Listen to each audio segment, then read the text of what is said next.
My favorite book on management and leadership is Radical Candor. They talk a lot about like feedback culture, motivating your team, and that's like it's how I operate. And so I also have all of my team typically read that book as well because it's like my philosophy on management. And I think it's not surprising. I think relationships and people are the most important, and my closest relationships are with my team. So. How we doing, Bear Nation? We are back again for another episode of the Bear Necessities of Entrepreneurship podcast. And I know I say this every episode, but I'm excited about our guest. And I know it sounds a bit cheesy, but I get fucking excited talking to really cool people. So I am excited for today's guest. I have the CEO and Managing Director of NUMA New York, who also happens to be a good friend of mine, Frances Simowitz. And Frances is an expert at launching startups in New York City. And as the managing director of NUMA New York, she has worked with tons of startup over the years. She's got over 10 years experience in this startup ecosystem. She's helped establish and grow operations in multiple cities such as Boston, Chicago, DC, and New York for startups like Sitter City, Startup Institute, now NUMA New York. She's worked with hundreds of entrepreneurs, established one of the largest and greatest entrepreneurial communities in New York City through Hacker Nest, and she also serves on the advisory board of Tech Day, which is a really cool event that goes on. And she's also kind of a badass who's spoken on global stages at places like Web Summit, just to name a few, in private group events that I was not even invited to.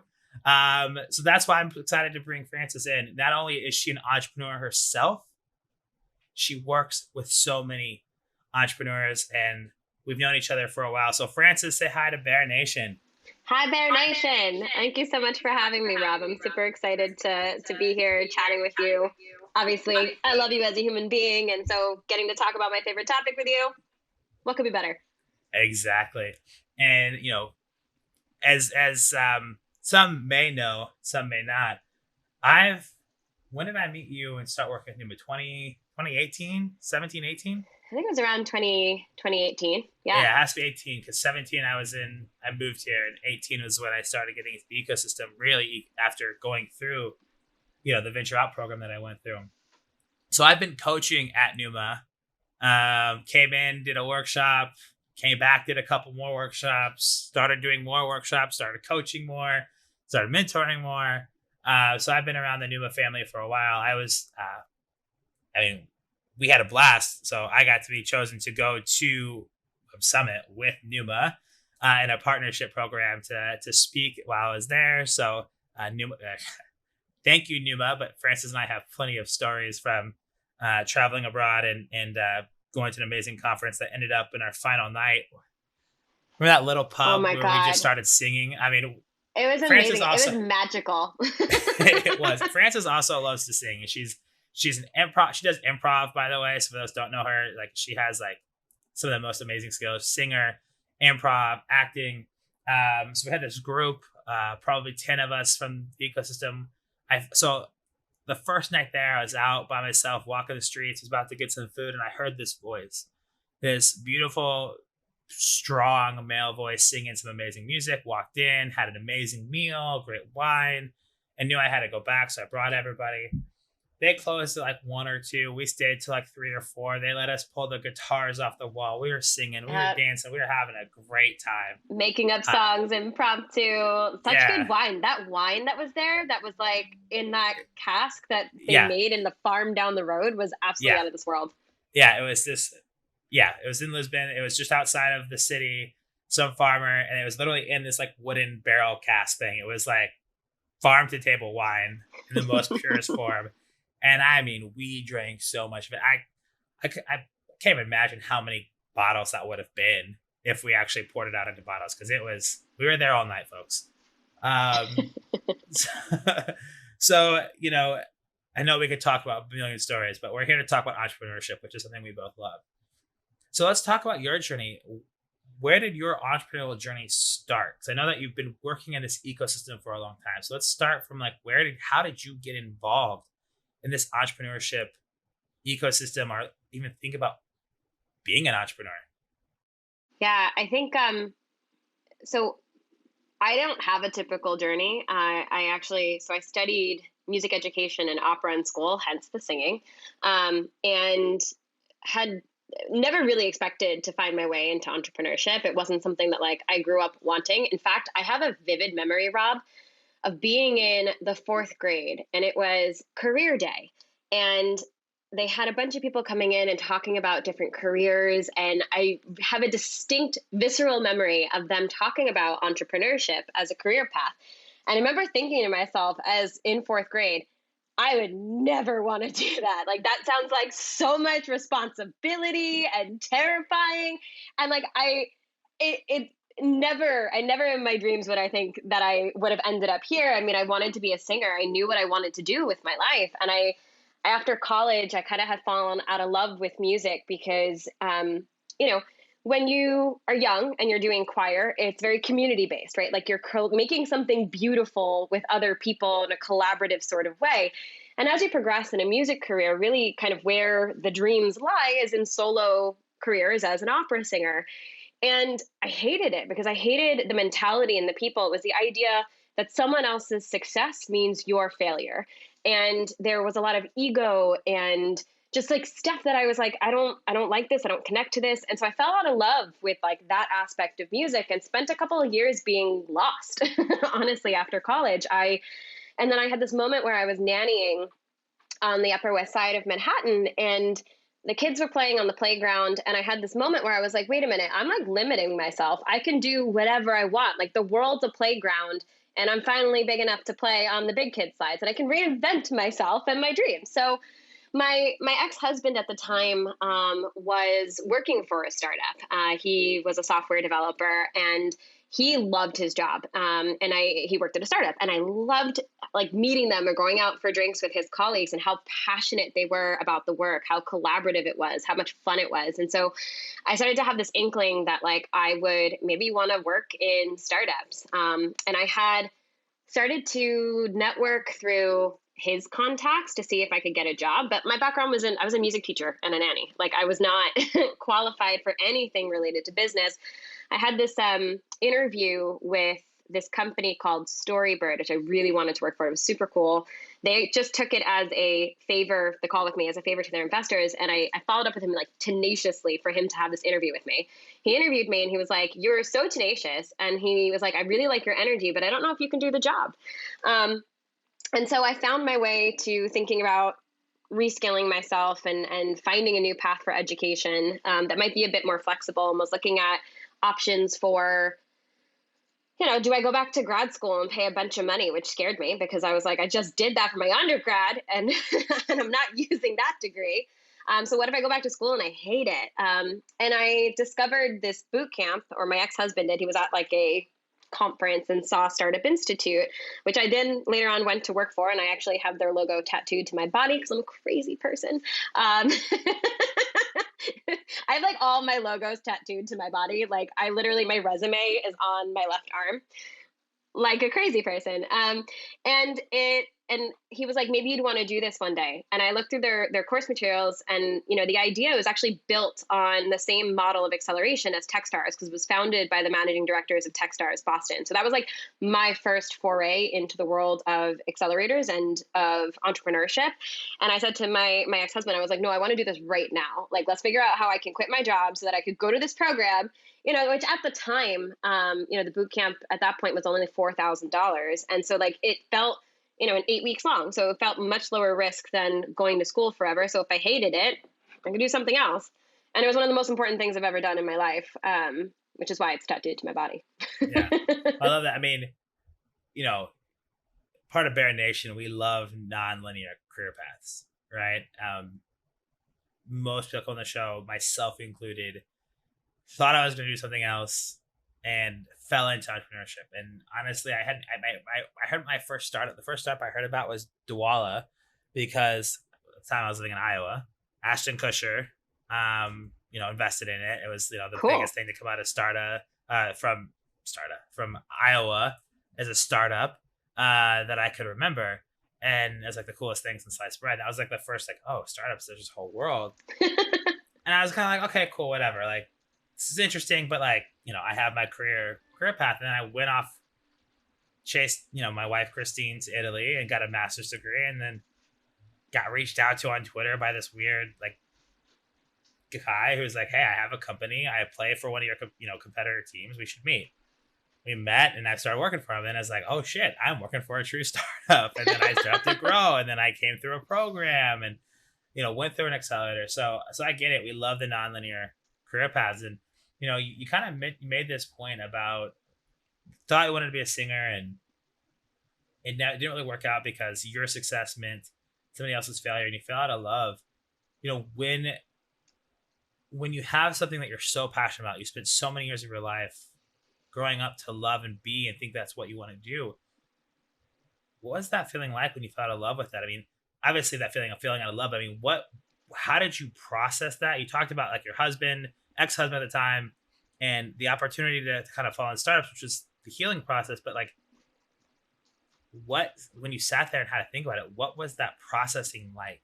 Yeah, it's a grieving process, honestly. Like, I remember growing up feeling like I was so lucky then because I knew what I wanted to do. I already had my path figured out. And then suddenly I was lost like everybody else. And there's a lot of feelings that go into that. There was a lot of shame.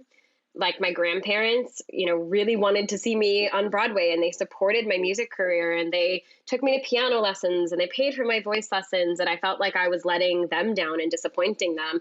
Still, sometimes they're like, I don't know what you do. Why aren't you on Broadway?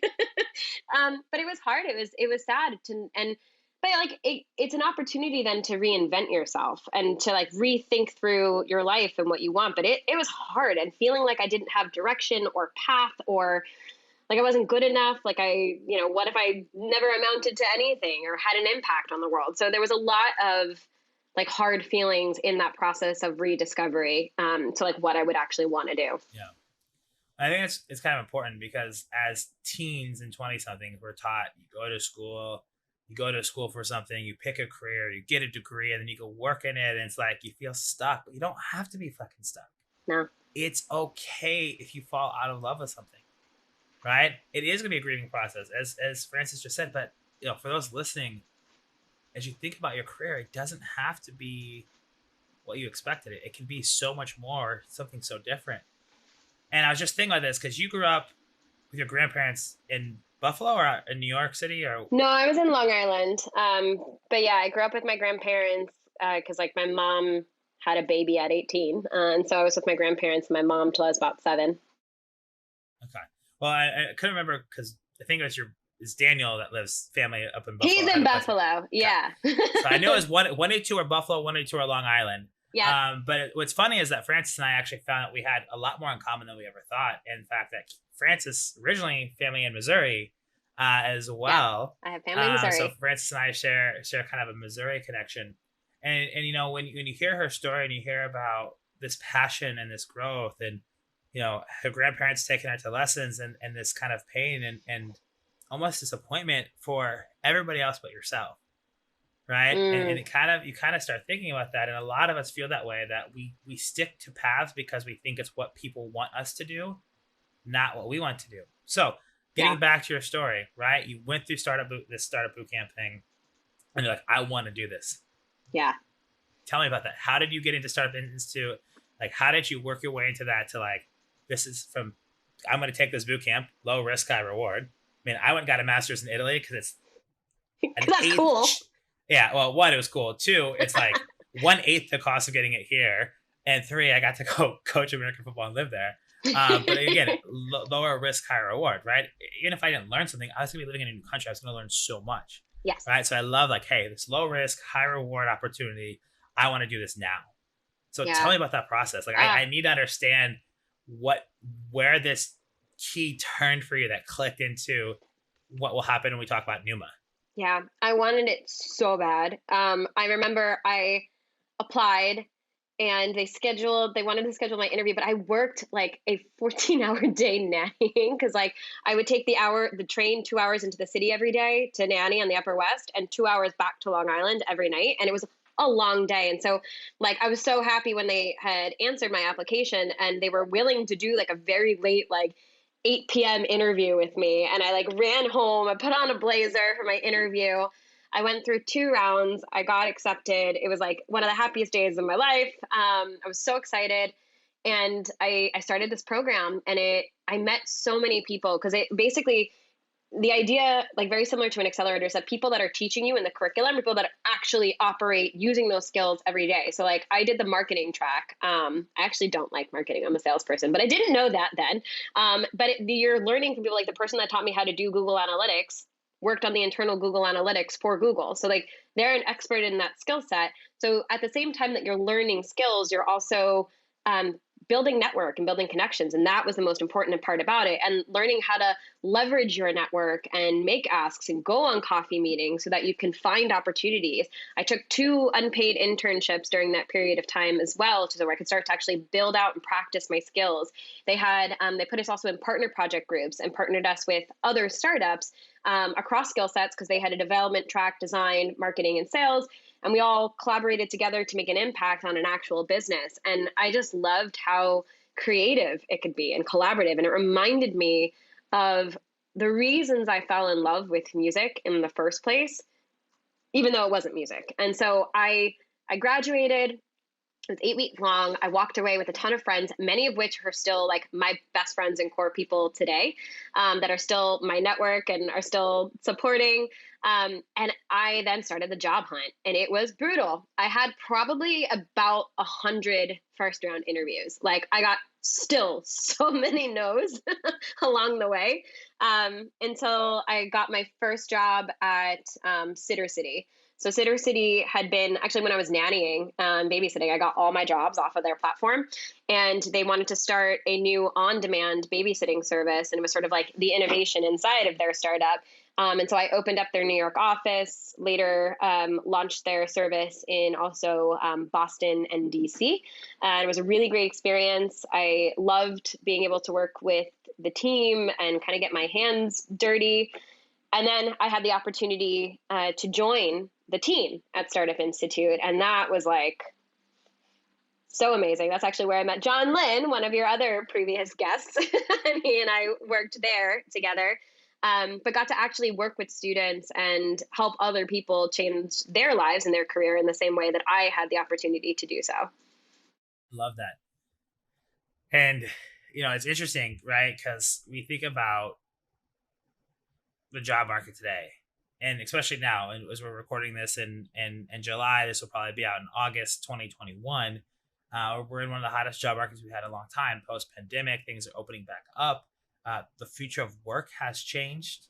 Yeah. And all these opportunities, right? It's a candidate driven market. You and I both worked in this recruitment and mission space. We understand these things. But even back then, you go through all these jobs because you're reinventing yourself. What was it that kept you motivated to say, you know what? Because you could have easily fallen back and done something else that you knew how to do. I mean, in my life, I've done this twice. I went and chased something different, didn't like it, fell back into recruitment because I knew I could do well at it and make money, and it ended up getting me fired because that's not what I was passionate about. So how did you stay driven to finding the right opportunity, that following your entrepreneurial heart into working in the startup space? Oh, probably not wanting to be a total complete failure and disappointment in life. Like, honestly, like it's, I don't know. I get like doggedly passionate about stuff. I mean, I was like that with music. And I remember when I lost music, I like really wanted something to sink in my teeth into. I found a lot of value and meaning in providing value, and having something meaningful to work towards, and to always have goalposts. I like to have something that I'm working towards and achieving. Otherwise, I feel like I'm dying. It's like a shark. Like if it doesn't keep swimming, it's dead.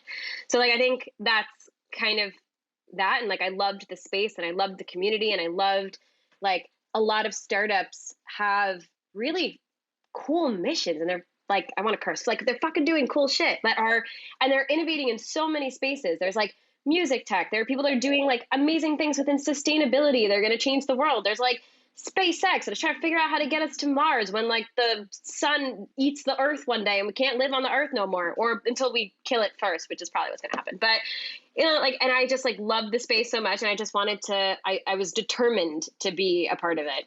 Yeah. So really interesting point here, because we talk about, startups and I think, one of the things that I talk a lot about is how everyone has this view of startups, that they're all Uber or Airbnb, that they're a great idea. They share it with somebody, they get millions of dollars of funding, and they can go scale. And that's not how any of this fucking works. Okay.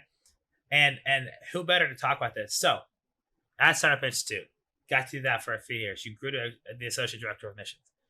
NUMA came calling, right? Yeah. So tell me a little bit about, because I want to really get into like this entrepreneurship thing. So but to do that, I need to tell people, we need to get people to understand what NUMA is. Yeah. So you got into NUMA, and it's really kind of cool because she kind of scaled really quickly at NUMA. So tell me a little bit, how did NUMA find you? How did you find NUMA? Yeah. And you had this quick transition. You were there for about 12 months to 18 months before you had the opportunity to step up and take over. So tell me a little bit about that. I mean, that was obviously like a really cool, quick thing that just popped for you. Yeah. Which has led this last 2 years of what we're going to talk about with entrepreneurship and acceleration. So tell me your quick story here. It was quick growth. It's funny because I always tell people that they should focus on their strengths instead of their weaknesses. Like, people always think that they should round out their weaknesses, but when you find something that you're good at and that you love and that pays you, you're going to like advance in it very fast. Like, even when I was at Startup Institute, like a lot of the other students when I was a student were much younger. They were in their early 20s, and I was, already in my mid to late 20s at that point. And I felt like I was like, oh my God, I'm going to be so much more behind all of these people in terms of my career path.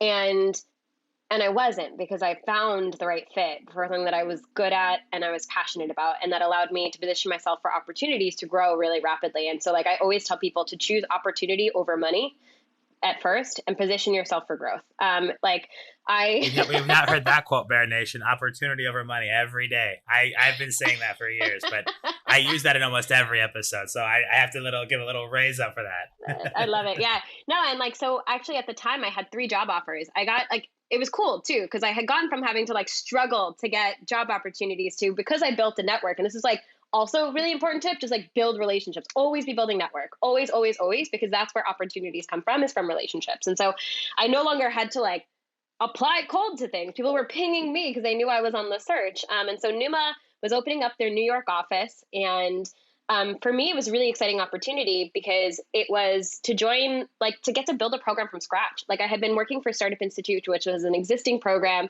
already had network. I got to see how it operated. I got to be a part of that, work with the students, which were entrepreneurial. They weren't necessarily entrepreneurs. And the idea of being able to actually build a program from scratch and like figure out the value proposition and identify like the right business model in relation to it and build the network and community around it was so exciting. And I had 3 job offers, and I picked the one that had the lowest title and the lowest pay at the time. Like, I could have been making $40,000 more than what I started with at NUMA. Because I was like, this is where I get to grow. And I did, which was fortunate. And so within 6 months, I went from program manager to program director. We were a team of 3 originally.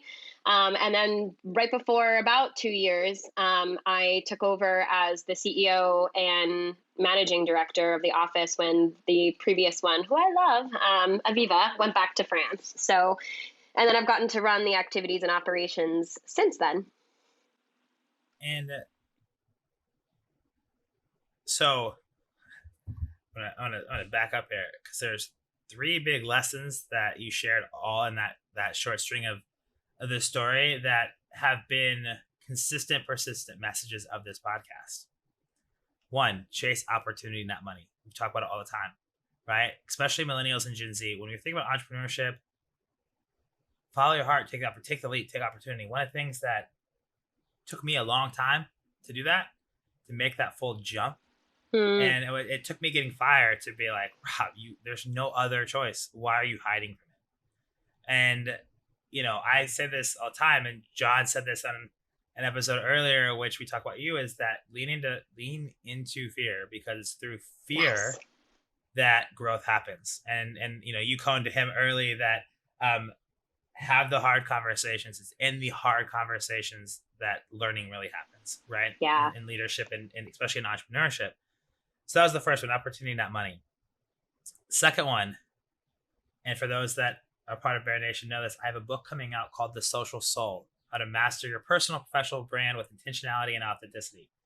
The key to that book and what that's all about is how you do and build intentionally authentic network. If you heard anything that she just said, always be building community, always building network. Let people know your fucking intentions, because when they know your intentions, things come back to you in tenfold.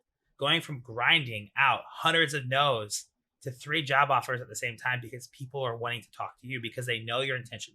They know your skill. You authentically and intentionally brought people into your community, into your network. That makes sense. So value-added networks is point 2. And a point that seems counterintuitive to all the self-help books. Focus on strengths, not your weaknesses. There's a time and a place to focus on weaknesses, right? We have to upskill and get better. Yeah. When we think about business and think about growth, where do we make the biggest impact, right? And how do we use that to grow and leverage? And then as you continue to grow, you work on your weaknesses, but you don't always have to, right? And one of the books that have changed my life as an entrepreneur is Who, Not How, right? By Dan Sullivan. The formula to achieve bigger goals through accelerating teamwork, right? And this is a perfect transition into acceleration here. But this is all about, you don't need to teach yourself how to do everything. Bring the people in that know how to do it better than you. The strength of a leader is your ability to bring talent around you and create something bigger. The sum total should be bigger than the pieces, right? It's a bigger calling, and you can't do that all yourself. That's not, you said, hey, you went to do marketing. You and I have talked. Marketing is not your strong suit. No, selling it is not. Selling is, training is, recruiting is, bringing talent in. Talent. Right? And those are things that I think, so those are 3 big lessons that you shared in your story of NUMA. And these are lessons that entrepreneurs need to know. And so to kind of loop this back all together is, we think of entrepreneurship as like this big shining moment, but it's not. And there's a million amazing companies that are going to innovate and change the world. They're never going to be unicorns. They may be multi-million-dollar companies. Yep. But guess what? That's awesome. Not everyone has to be a unicorn.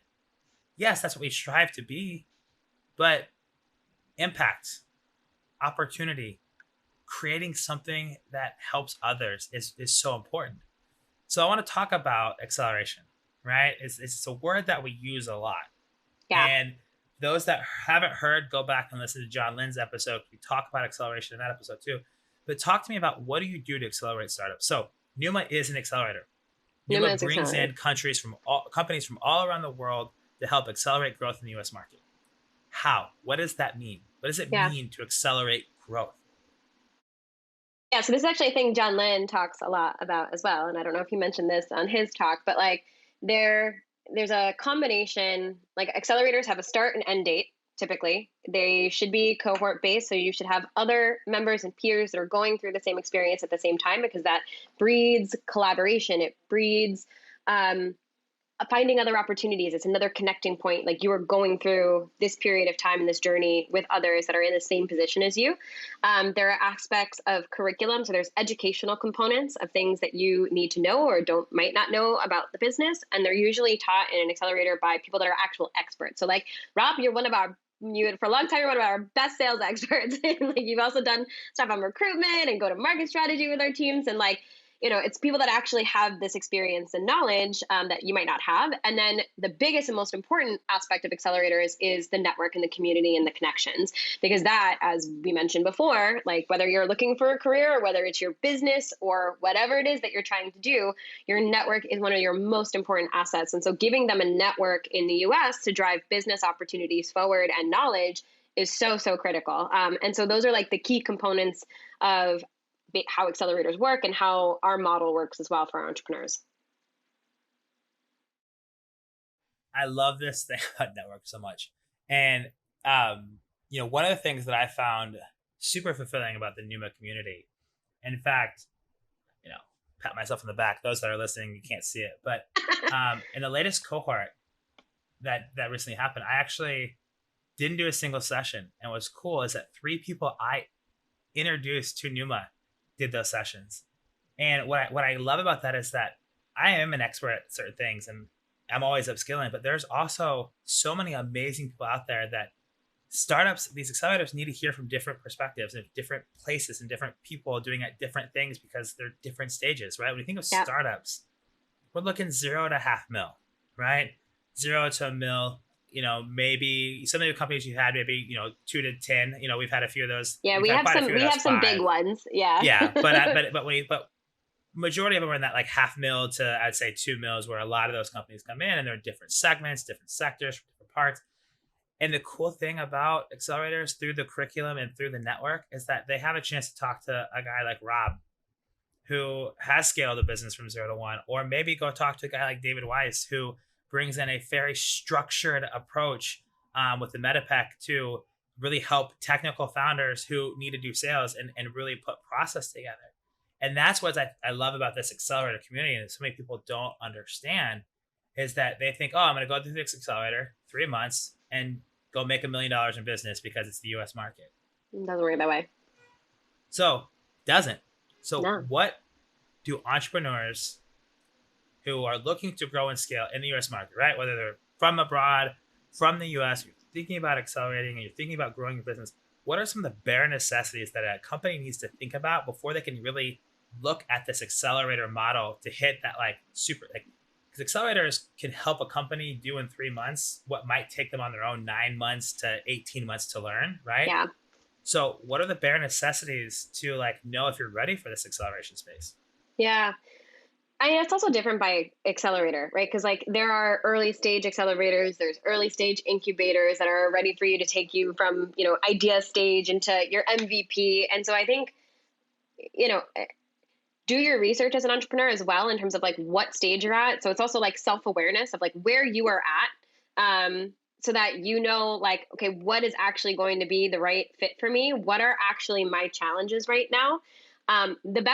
The entrepreneurs that I love working with the most, especially even in the interview processes, are the ones that even in the interview process, they're not trying to pitch their company and what's great about them. They're coming to me being like, we know that we do these things well. We know that we suck at marketing, or we know that we need help with the go-to-market, or I don't know everything. We have a company with us right now in our current program, very successful, multi-time female founder. She's exited other companies before, and she's going through our program because they're on a rocket ship. And she's like, and we need help figuring out how to structure out our team and our processes and all of that. And so they're really aware of where they need the support. So then you can tailor that and match that to the right accelerator program, looking at what is their network, based off of my needs and challenges. Can this specific program help me answer these specific goals that I have? And it's probably not going to be I'm going to raise $10 million in 10 weeks. That's not realistic. But by the end of the program, it can be realistic to have your assets ready, to have some introductory conversations already with some investors that could be in your right target, for you to understand how to prospect for the right investors, how to approach them and have the right strategy to change the power dynamic. So those are the types of things that you will walk away with. And I think having realistic expectations and also an awareness and doing good research on what accelerators are the right fit for you is the most important thing. Because we do US market entry for companies that are, around Series A, sometimes pre-Series B. And so we work with specific niches that, you might not be a fit for, but you might be a fit for another program. Yep. I love that. And that's the thing, is there's a lot of programs out there and they're not a one size fits all. They're a pretty tailored approach. I love this self-awareness, right? Most entrepreneurs we talked a little bit earlier about ego. Yeah. Entrepreneurs need to remove the ego out the door.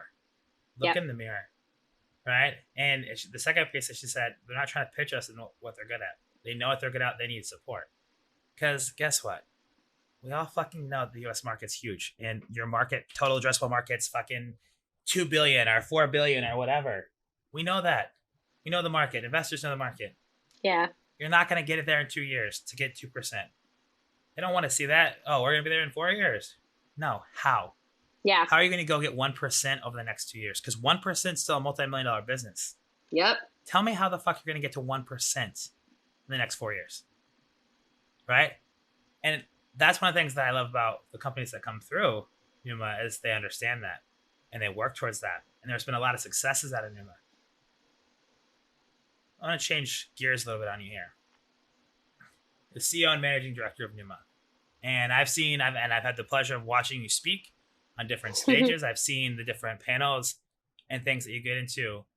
What's it like being a female managing director and CEO in the startup space that is very male dominated? And how have you felt about the education piece? Because it's something that I know you talk about and you look at when you're bringing in companies through NUMA. So tell me a little about your experience in this space and maybe some things that you think are going to really be changing as we look at 2021 and 2022 with entrepreneurship, because there's organizations out there.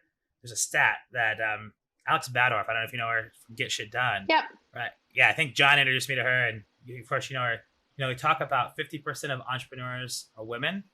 96% of investment goes to male entrepreneurs. Yeah. So tell me a little bit. I mean, you're in this space all the time, much more in it than I am, and you see this, and you're speaking on things like this, and you're in these conferences. So tell me a little bit what it's like in your journey. And then what do you see are some things that are really changing in the space for the better? Yeah, I think so. As a female entrepreneur, it is definitely different. I don't think that there's a lot of managing directors for accelerators are male. That is a fact. Like it's more of a rarity to have females in leadership positions, which gets me some really great token speaking opportunities sometimes. But it's also I get to be, and I have a strong philosophy of, and I try to also create this culture in my team of I really want everyone to be able to be their full selves. So I don't really feel like I need to change how I operate or what I do or what I'm great at just because I'm a female. I am really short and I have short blonde hair because the listeners can't see me. And I'm this little petite thing that wears dresses everywhere. And pre-pandemic, always 6-inch high heels. So I don't look like the person that should be in charge of the company. And I've even had times we had one of our events one time. It was one of our network kickoffs. And there was a guy from another accelerator program that was trying to compete with the type of work that we do. And they swarmed our event, which was very strange. And he was speaking to our, at the time, our EIR. And he was like, "Oh, are you going to be speaking later?" Assuming that he was the one running it. And he was like, "Oh, no, she is." And I was like, "Hi, I'm the managing director. Nice to meet you." So I always it's fun when people, it's unassuming, I'm unassuming. But I hire a lot of females. And I tend to our entire team is female leadership. Julia and Shai, and I want to continue to promote and support. I don't only mean to hire females, but I think it's important to promote and support more female leadership. And as a female leader, recognize that talent and grow it. And in the future, as of now, we don't have an investment fund, so we don't directly invest in startups, but that is one of the goals of mine for the future, is to raise a fund for the company so that we can invest in entrepreneurs as well. And I think that that's honestly one of the things that needs to change as well, is there needs to be more females that are in venture capital and that are making and charge of those investment decisions, because we'll have, same thing as I tend to hire a lot of female leadership on accident. I think that that will help break down some of those challenges in the space if we have more females in VC. I love that. And appreciate you sharing your thoughts on that, because that is something that, you get to be in those conversations and you see this. And I know that's a big conversation in the space right now as we look at how do we help drive talent and entrepreneurship across the board, and how do we help drive, I think one of the key things that I always talk about when it comes to investment in entrepreneurship, right, and entrepreneurs, and my opinion is don't take investment unless you need it. Yeah. Right. And, I think there's a lot of companies that work hard just to get investment because I think that's going to help them scale faster than working towards traction. Yep. When there's a lot of value in, if you can get the traction to get to a certain point, get a small investment, get more traction, and then you can go for a big raise later, or you don't need it because, when you get investment, you give up part of your company. You no longer own full ownership of the company. So you start reporting to others. And so I think it's really important too to helping companies understand what traction means and what are goals for a startup, right? And startups throw these goals. Like you talked earlier, you're somebody that always needs a goalpost, right? Something to work towards. Yeah. And I'm sure you see this all the time with these startups, is like I said, we want to do $5 million in the next 5 years. And you look at their business plan, like, wait a second, that's unreasonable. You might get to $1 million in 4 years, which is a good chunk, or maybe even 3 million in 2 years. But how? Right? Yeah. I think so many entrepreneurs out there, and for those listening, when you think about acceleration, you think about growing your business, you think about what does it mean to be an entrepreneur? How are you going to do it? What is your plan? Because you need to have one. Not just, oh, I'm going to go get investment. I have a great idea. I'm going to get investment and it's going to work itself out. How are you going to scale? Who do you have? And it comes back to one of these key lessons that Frances talked about. Always be building network. You're building a networking community. You just provide yourself more access to resources, people, opportunity, conversations to find your how. So as NUMA continues to grow and we look at 2021, the second half, and into 2022, you mentioned one of the things you want to do is an investment fund. What can we expect from NUMA moving forward, NUMA New York? What are some of the things on the horizon that you have cooking up as you continue to build and scale NUMA New York? Yeah, so this is airing in August, right? Well, okay. So then the papers will be signed by then. So I will share. We're actually going to be going through a rebrand. Myself and who is now our program director, who just got promoted to COO, Julia, are actually purchasing and acquiring the subsidiary NUMA New York from NUMA Paris.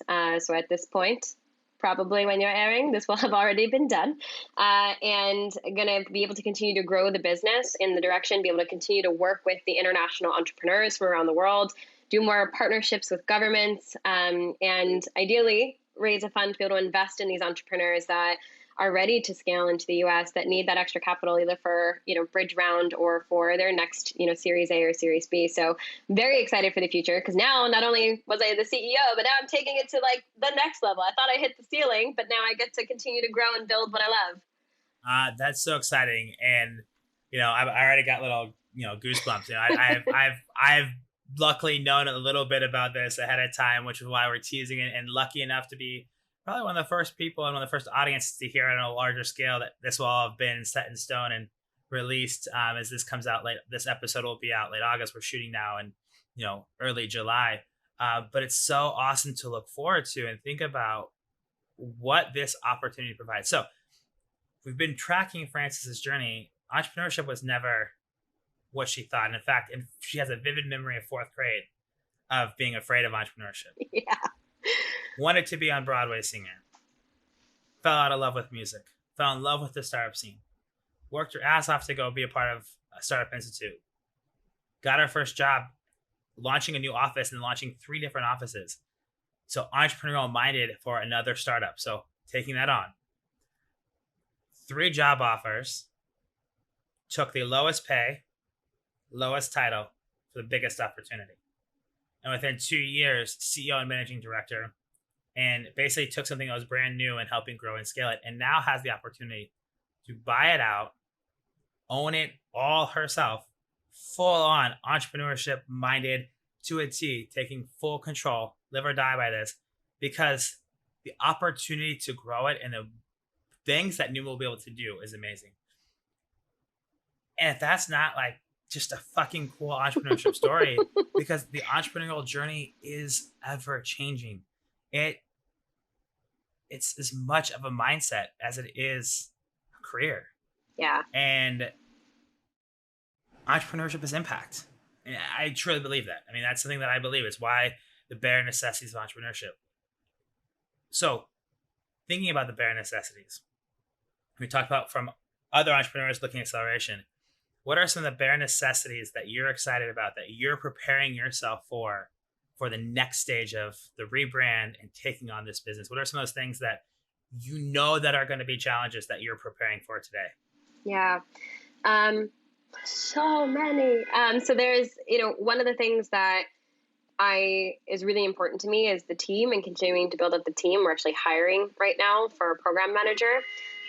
That's one of the things I think that's most important, is identifying really great talent to be always building with, and to be working with the right people. As you mentioned before, you need to always have people that round out your skill sets. Like I know what I'm really good at, and I know what's the tallest tower I'm going to continue to build on top of, but then having the other people on my team that round out that are passionate, that are awesome. So like that's super important in the coming months.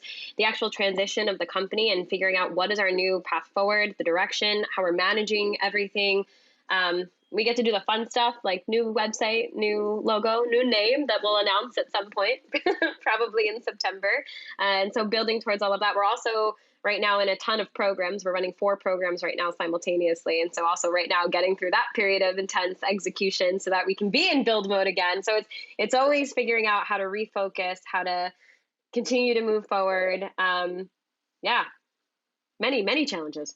I love it. Well, it looks like there's going to be a new tattoo in the near future for that left arm for a new brand, for a new company. Yeah. So we can all expect to see that in the coming. Yeah, our designer, I told months. him, I was like, this logo is going on my body, so it better be good. Yeah. Oh, I feel you. When I built the Rise Up brand logo, Frances and I were talking about this not too long ago. We had a chance to sit down, and I never thought the bear logo was the logo that I was going to go with. I wanted black and yellow and a lion, and I ended up going with the bear and the light blue and the white. And there's the whole story behind my nickname of the grizzly bear. My twin brother got internet famous as the bearded bear, being on the sidelines of North Dakota State. My grandfather was nicknamed Big Bear as a coach. And, when you build that brand, that logo, and that all that, my biggest thing is put you in it. Like this is you. This is the next stage, and this is an all-in moment. So be all in, put it all in into what that looks like and what that is, and make it connect with you, because it's going to make everyone connect with it. And I think there's so many people out there that are going to be excited to support this venture. And I love the idea of all the new things that NUMA will get to do. Yeah. NUMA New York will get to do moving forward. But yeah, there's a lot of challenges. What scares you the most about this next step? What is the fear that you're leaning into making this leap? Yeah, it's I always knew, like, as I've gone on this journey, that I was going to eventually graduate into full entrepreneurship. And I had always figured that, like, NUMA was going to be my training wheels, because I had a lot of accountability and responsibility. I managed the bank account, I managed the P&L, I'm in charge of hiring. Like, I had a lot of the responsibility already.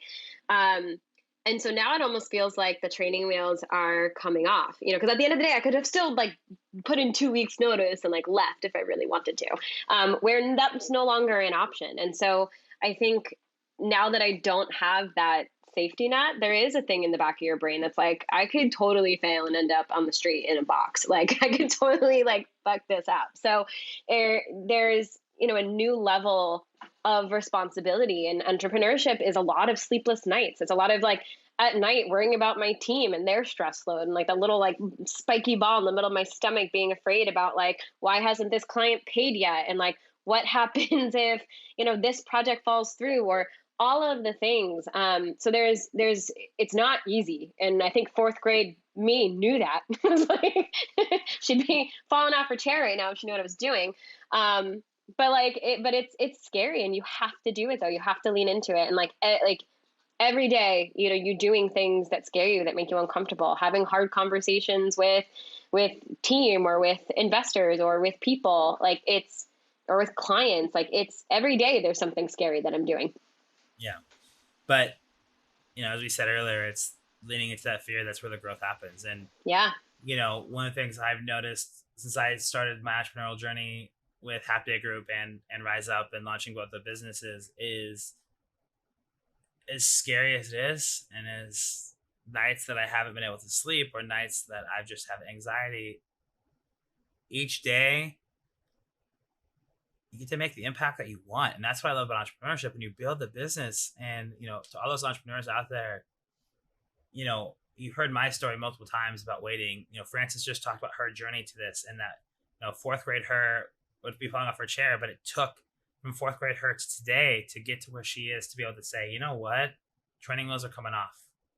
We're jumping off this ledge, and we're going all fucking in.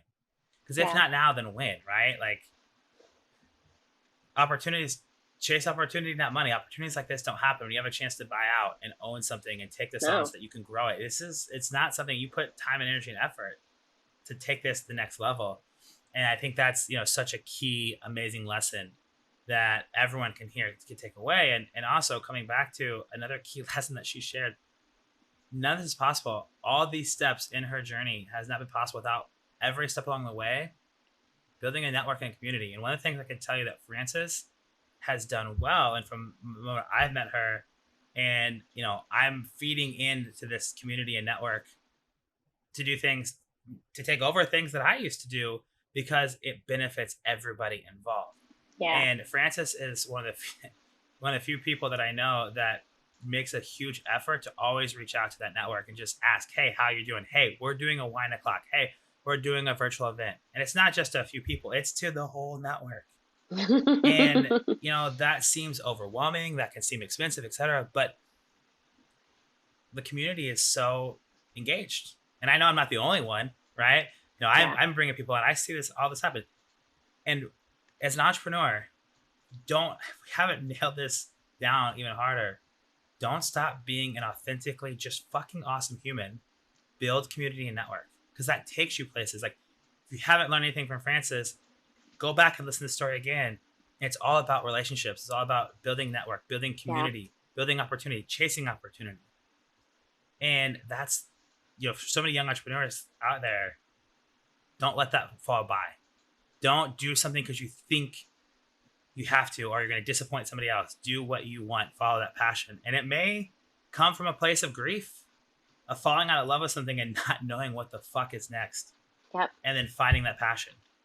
And that's, Frances shared that. It's a deep pain that, you don't always say that out loud. And then when you think about it, it's kind of like, damn, yeah. So I think, I'm going to stop there because I think I'll go down a tangent of emotion and deepness. But those are things that I took away from this episode. I hope all those out there, Frances is one of the few people like myself who've worked with hundreds, and I mean hundreds of entrepreneurs. Frances and I have seen businesses that have scaled. We've seen businesses that we thought would fail that thrived. We've seen business that we thought had it all and didn't. We've been there in the trenches next to them. We've helped them. We've seen them. We've accelerated them. We've scaled them. We've coached them. And so there's no one better to connect with and listen to about entrepreneurship. And someone to pay attention to is not only is she going through this journey herself, but she's still taking on this mission to help hundreds more entrepreneurs through partnerships, not only through Accelerator, but through government projects, through different things. What I love about being a part of NUMA is I get to be asked to be a lot of panels, and people that know me know I fucking love to talk. Love to talk entrepreneurship, love to talk go-to-market, love to talk sales. And NUMA gives me a great place to do that. And so if you're interested about being a part of the community, reach out to Frances, reach out to me, help you get into the NUMA family. It's a great family and community to be a part of. So as we close this out, I always like to ask a few key questions to everybody, right? Because it's all about giving back and what should those that are entrepreneurial minded be thinking about? So I'm going to ask this in a little bit different order than I normally do. Then I gave it back to you because why not? It's Great. Friday. I'm feeling it. I love this. What is one book, resource, or piece of content that you would recommend entrepreneurial minded folks out there to be reading, consuming, or listening to? So my favorite book on management and leadership is Radical Candor. They talk a lot about like feedback culture, motivating your team. And that's like, it's how I operate. And so I also have all of my team typically read that book as well, because it's like my philosophy on management. And I think it's not surprising. I think relationships and people are the most important, and my closest relationships are with my team. So, those are the most important for me to cultivate. I absolutely love that. And it's a great book. I recently, I've learned about Radical Candor, but I never read it in totality until recently, partly because I'm doing work for NUMA Paris, and that's a big piece of one of the training programs that I led. So after reading that, it was amazing. And now I get a lot about you. What advice would you give Gen Z or millennial entrepreneurs right now? I would say to really, going back to some of the lessons that I guess I've shared anecdotally through my story, like, be uncomfortable, take the leap. Don't be like, do the things that make you afraid. Like, you're always going to be scared. Like, it's going to be always be scary. Like, there's never moments where I'm not scared taking the next step. I'm scared every fucking time. But you just have to do it anyway. You have to move through the fear, just like take action. Build self-awareness, be aware of what your strengths and weaknesses are, and try to build on those strengths, because there are things that you're going to be really great at. And if you build on the tallest tower, you're only going to reach higher heights. And then build relationships. Like, you really surround yourself with supporters, with network, always be networking. Relationships are the most important asset that you have in terms of finding future opportunities and collaborators. Everyone's a potential collaborator. I love that. I mean, speak and not only build an amazing intentional community, speak your intentions. Let people know what you're doing. I mean, when, those out there know I run 2 businesses, Half Day Group, Rise Up. Half Day Group, we brought on an organization out of Mexico to help support a lot of it, which means I had more free time. And I was thinking what I want to do more with the Rise Up brand and some of the stuff. And one of the first people I called was Frances and said, hey, working on some things. I spoke into attention. 2 weeks later, Frances emails me, hey, Rob, I'm making 2 intros. I think there's some opportunity here, which led to 2 opportunities that I never thought possible, but I knew that there were things I loved. Timing is everything, right? And it just so happens that, one of the things I did is says, hey, Frances, some of the things I want to be doing, things I'm working on, if you hear anything, let me know. Spoke it into attention. And it wasn't even like 2 weeks. It was kind of funny because she was going on vacation and she's like, yeah, I'll let you know. 2 weeks later, hey, Rob, totally random, but boom, boom, boom. Right? But that's the power of network. Power of network. So I love that. Have asks. Like, you have to have asks. Don't be afraid 100%. to ask for what you want. Like, and that's something I teach my entrepreneurs when they're pitching. You have to have an ask. You have to tell people how to help you. No one knows what you need unless you ask for it. Why? And, there's this fear of asking for something. Oh, maybe it looks too big. Who the fuck cares? Have your ask. Who can help me do this? Because guess what? That network will rally. The right people will rally and help. So I love that. There's a great lesson from an earlier episode with Rufus, who was the CEO of StyleMe.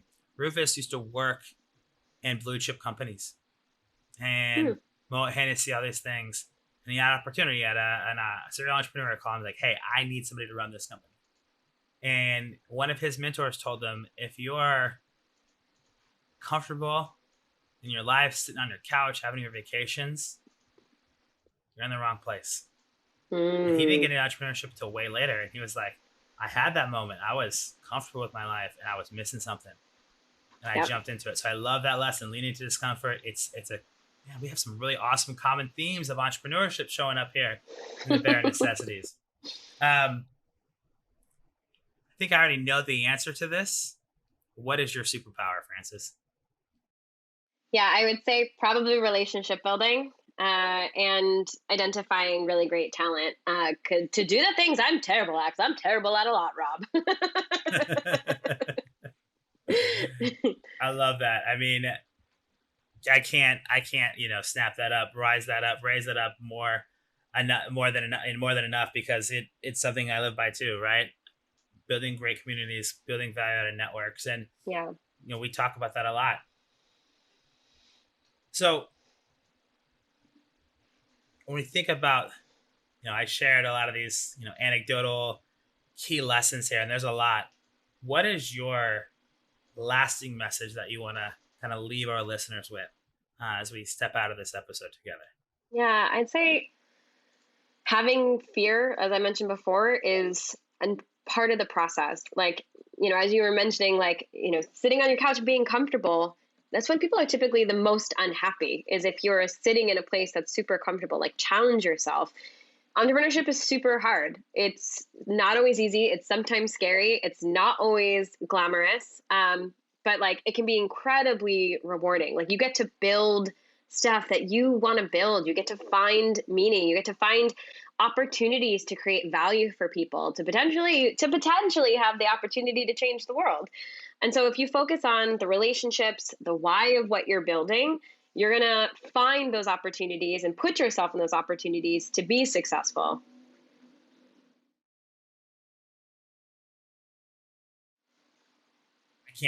I can't say it better myself. I mean, poofda, like hitting all the feels, the whole, this is the whole journey behind this podcast. Like, you just hit on it. Entrepreneurship is hard. It's not glamorous. It's a combination of a lot of things. And that, to me, is why I wanted to have these deep conversations and share these lessons and messages with people, not so that you can hear how to be successful. Yeah. You'll learn how to be successful listening to the bare necessities, because you're going to learn about what does it mean? What are your bare necessities? Self-awareness, relationships, leaning into fear. Those things are what carry an entrepreneur through the hard and the good. Because when things are going good, entrepreneurship is a mindset. It is. Because when everything's going good, everybody wants some. They're trying to figure out how to eat off you. When it's just going bad, no one wants to be a part of it. Yeah. Because they don't want to be a part of a sinking ship. Or so they think. But when you have those bare necessities, you have those mindset, you know what you're trying to do, you lean into fear and you make every day count with impact. That's where entrepreneurship happens. That's where impact happens. That's where winning happens. And winning isn't always being a unicorn. Winning is, what did you learn? How did you grow? What can you take moving forward? And that's what I find so important, and really take away a lot from the conversation we had today. Because if you hadn't gone through that own grief and through your own formulations of winning and finding something new, you would never be at the point to be taking over your own business and scaling it to the moon and on a rocket ship. So I love that. So what is your ask for my listeners, right? You said I always have an ask. You put that out. So what is your ask? Always have an ask. Well, obviously we work with a lot of different entrepreneurs from around the world. And so, if there are entrepreneurs that are looking to expand into the US that you know of, or if you work for a company that does, that's great. If you want to mentor, there's always so many ways to get involved with an accelerator. So if you want to get involved with other entrepreneurs, we have associateships that, you work with our startups for one program. We're hiring if you know someone that is excited to work at an accelerator, and you know someone that would love to dive into this, or maybe you. There's always ways to engage with us. So please reach out, figure out ways to get involved. We have an amazing community of people, of supporters, of mentors, and just even being involved with accelerators as a mentor is also another great way to grow your network. So connect with me is my ask. Love it. So I will make sure. And how do they connect with you? Where should they find you? They can find me on LinkedIn. They can send me an email. I'm at Frances, FRANCES.S @NUMA, NUMA.co. Awesome. So I will link your LinkedIn. I will also drop the email right into the show notes. They can easily click and make that happen. Again, the ask. If you want to be a mentor, get involved in the accelerator community, reach out. If you're an entrepreneur or a company that wants to scale into the US market and go through an accelerator program, reach out. If you're looking to get involved and want to be an associate or a program manager in accelerator community, NUMA's hiring. Or if you just want to be a part of a great community of entrepreneurship, connect with Frances, right? Those are the 4 ways. Those are the 4 asks. Frances, thank you so much for being a part of the Bare Necessities podcast, a part of Bare Nation. I enjoyed our conversation, and I cannot wait to see the continued growth and success. And we're going to have to get, for our listening audience, the video will be on YouTube. And what we'll do is, once Frances gets the logo and gets the tattoo, I will make sure to share the new ink to Bare Nation. So Frances, once again, from the bottom of my heart, thank you so much for Rob. joining Bare Nation. All right. Until next time, until next week, when I share another awesome episode with another great entrepreneur, stay well, Bare Nation. Also, is Daniel back there? I know the listeners can't hear it, but Daniel is an amazing dude, Frances' boyfriend. I know he's got his headphones in for those that are watching the show, those that are listening. The dude's a beast. I love him. He's so much fun. Frances and Daniel are fun. They're a riot to hang out with. So if you ever get a part of the NUMA family and you're in New York, you'll know what I mean. You'll get to party with us sometime at a NUMA event. So thank you all. I'll talk to you soon. Bare Nation, thanks for listening to the Bare Necessities of Entrepreneurship. If you enjoyed this episode, please subscribe and leave us a review.